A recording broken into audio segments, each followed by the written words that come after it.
ভোটের দিনক্ষণ এখনো ঘোষণা হয়নি, তবে তার আগেই প্রার্থী তালিকা প্রকাশ করে দিল হুমায়ুন কবিরের দল জনতা উন্নয়ন পার্টি। আজ বীরভূমে এসে আনুষ্ঠানিকভাবে দুটি বিধানসভা কেন্দ্রের প্রার্থীর নাম ঘোষণা করেন তিনি। জানান, বোলপুর বিধানসভা কেন্দ্রে দলের প্রার্থী হিসাবে লড়বেন সৈয়দ সারওয়াদি। অন্যদিকে ময়ূরেশ্বর বিধানসভা কেন্দ্রের প্রার্থী হচ্ছেন দলের জেলা সভাপতি শেখ কলিমুদ্দিন। ভোটের নির্ঘণ্ট প্রকাশের আগে প্রার্থী ঘোষণা করে রাজনৈতিক মহলে জোর চর্চা শুরু হয়েছে। এখন দেখার বিষয় অন্যান্য রাজনৈতিক দল কবে তাদের প্রার্থীদের নাম ঘোষণা করে এবং নির্বাচনী লড়াই কতটা জমে ওঠে। একটাই যে আমরা রাজনৈতিক ব্যক্তিত্ব, আমি হুমায়ুন কবির, আপনারা অবগত আছেন যে নতুন একটি রাজনৈতিক দল লঞ্চ করা হয়েছে যার নাম জনতা উন্নয়ন পার্টি। সেই পার্টি থেকে আসন্ন বিধানসভা নির্বাচনে আমরা বীরভূম জেলায় 11টি আসনেই নির্বাচনে অংশগ্রহণ করা বা প্রতিদ্বন্দ্বিতা করার মোটামুটি সিদ্ধান্ত নিয়ে রেখেছি। এখানে আমাদের জেলা সভাপতি কলিমুদ্দিন সাহেব, উনি ময়ূরেশ্বর কেন্দ্রে প্রতিদ্বন্দ্বিতা করবে। সৈয়দ সারোয়ার আমাদের বোলপুর কেন্দ্রে প্রতিদ্বন্দ্বিতা করবে। এছাড়াও আমরা আগামী দিনে 10 তারিখের মধ্যে আমাদের একটা জোটের ফাইনাল সিদ্ধান্তে আসার কথা আছে, 10ই মার্চ। তার মানে আরো 1 সপ্তাহ বাংলার মানুষকে ওয়েট করতে হবে। আমরা বিজেপির বিরুদ্ধে এবং তৃণমূলকে উচ্ছেদ করা, তৃণমূলকে ক্ষমতাচ্যুত করা এবং বিজেপি সাম্প্রদায়িক বিজেপিকে বাংলার গদিতে বসতে না দেওয়াই হচ্ছে আমাদের মূল উদ্দেশ্য। কাজে আপনাদের এই পবিত্র বীরভূমের মাটিতে বোলপুরে দাঁড়িয়ে যেহেতু আমি এসছি, সকালবেলায় আবার আমার দু একটা জায়গায় ছোটখাটো প্রোগ্রাম আছে, সেরে পাথর ছাপড়ি হয়ে আমি আমার জেলায় ফেরত যাবো।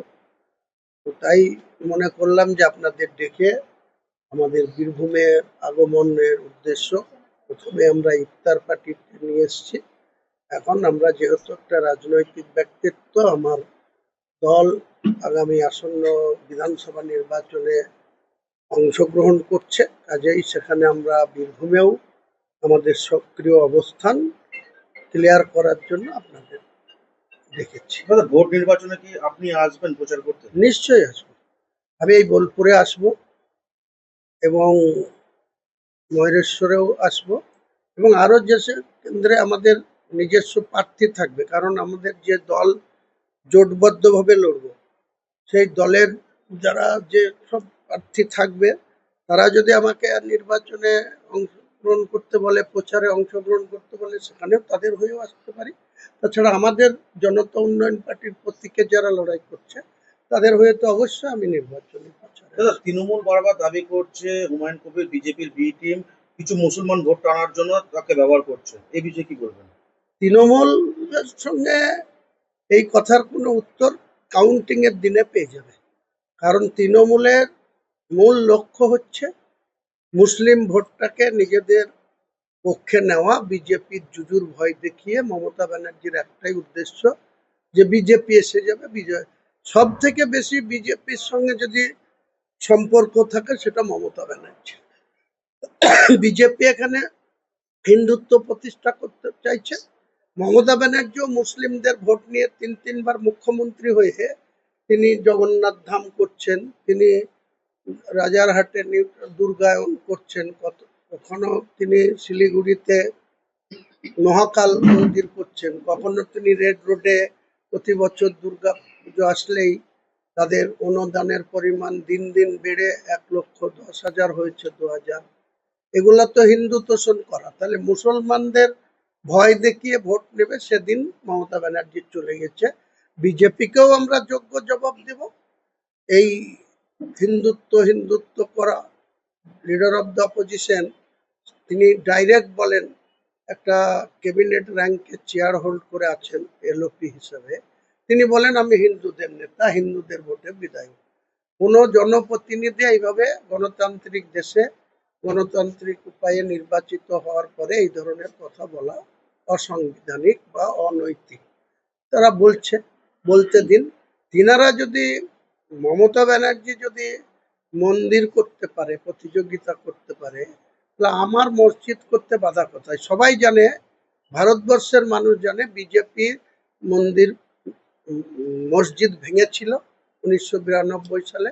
তারপরে 2024 সালের 22শে জানুয়ারি প্রধানমন্ত্রী সেই রাম মন্দির উদ্বোধন করেছেন ঘটা করে। সেখানে তাদের এত সংকীর্ণতা যে রাষ্ট্রপতি মহোদয়া দ্রৌপদী মুর্মু তাকেও সেখানে ইনভাইট করেনি।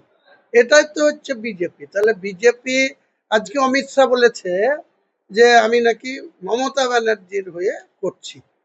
আমি অমিত শাহকে প্রশ্ন করি যে আপনি, আপনার সঙ্গে বা আপনার মোদিজির সঙ্গে মমতা ব্যানার্জির বা কেন আজকে এত টাকা, কোটি কোটি টাকা খরচ করে সিবিআই, ইডি তদন্ত কি হলো? অভিষেক বন্দ্যোপাধ্যায়ের বিরুদ্ধে কেন ব্যবস্থা হয় না? কেন এখনো পর্যন্ত পার্থ চট্টোপাধ্যায় কোটি কোটি টাকার দুর্নীতি করে 3 বছর জেলে থেকে আবার তারা জামিন পেয়ে যায়? তাদের বিরুদ্ধে কেন আপনারা কোনো বিচার ব্যবস্থা দিয়ে সাজা দিয়াতে পারেন না? বড় বড় কথা বলছেন আপনি। আপনি ভারতবর্ষের স্বরাষ্ট্রমন্ত্রী, আপনি হুমায়ুন কবিরকে টার্গেট করছেন যে আমি নাকি মমতা ব্যানার্জির বি টিম, আর মমতা ব্যানার্জি বলছে আমি বিজেপির ভোট কাটুয়া। আমি বলছি 2,62,00,000 মুসলিম ভোট আছে, তার মধ্যে 40 লক্ষ মতো নন বেঙ্গলি মুসলিম। তাদের ওই জাভেদ খান, ববি হাকিম, নাদিমুল হক, গুলাম রব্বানি, এরা সব নন বেঙ্গলি মুসলিম। তাদেরকে ক্ষমতা দিয়ে রাখা হয়েছে। বাঙালি মুসলিম যেটা 2 কোটি প্রায় 20-22 লক্ষ ভোটার আছে, তাদের কোনো গুরুত্ব নাই। মমতা ব্যানার্জি তাদের তেজপাতা হিসেবে ব্যবহার করে।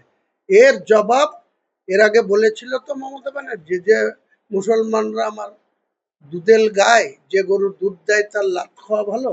এবার জোড়া পায়ের লাত খাবে মমতা ব্যানার্জি মুসলমানদের কাছ থেকে। এটা আপনাকে দায়িত্ব নিয়ে এই বীরভূমের মাটিতে বলে গেলাম। রেজাল্টের দিনে আপনারা দেখতে পাবেন। বীরভূমে কোন কোন বিষয়গুলো নিয়ে প্রচারে নামবে? সার্বিক বাংলায় যে সমস্ত দুর্নীতিতে ছেয়ে গেছে, বীরভূমও তো দুর্নীতির একটা আঁকড়াখানা। এখান থেকে কোটি কোটি টাকা তুলে নিয়ে যাওয়া হয়, রাজ্যের শাসক দলের কোষাগারে জমা হয়। বীরভূম কি পেয়েছে? বীরভূমের বেকারত্ব জ্বালা রয়ে গেছে। বীরভূমের যারা হতদরিদ্র গরিব মানুষ, তারা খুনোখুনি করছে, মারামারি করছে। তাই বকটু এর মতন ঘটনা স্থাপন করে দিয়েছে মমতা ব্যানার্জি। এইসবের যোগ্য জবাব আগামী দিনে বকটু ইস্যু উঠবে। তোলাবাজি করা, কোটি কোটি টাকা। আমার কাছে খবর আছে যে প্রশাসনের মাধ্যমে রাজ্যের শাসক দল এই বীরভূম থেকে 52 কোটি টাকা মাসে তোলা তুলে নিয়ে যায়। এসব প্রচারে বলবো, মানুষ সিদ্ধান্ত নেবে। বীরভূমকে কেষ্টগড় বলা হয় এবং এখন কেষ্টবাড়ি নেই, সেখানে জনতা উন্নয়ন পার্টি কতটা আশাবাদী বলে মনে হচ্ছে? মাননীয় কেষ্টবাবুকে 3 বছরের কাছাকাছি তিহার জেলে থাকতে হয়েছিল, এই জেলে আর তিহার জেল মিলে। তখন এই মমতা ব্যানার্জি তার পাশে একদিন দেখতেও যায়নি, খোঁজও নেয়নি।